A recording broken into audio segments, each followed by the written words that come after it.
তুমি ছাড়া তো আমার আর কেউ নাই। আল্লাহ গো, তুমি যদি মাফ না করো কে আমাকে মাফ করবে?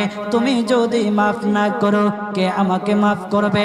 তুমি যদি আমাকে মাফ করো তাহলে তোমার কোনো দিকে কমবে না, তুমি যদি আমাকে মাফ না করো তোমার কোনো দিকে বাড়বে না।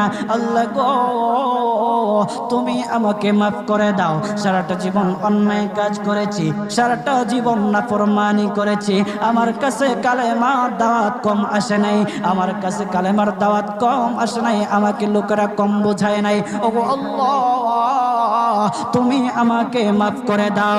মাফ না করলে কোথায় যাব, কার কাছে যাব?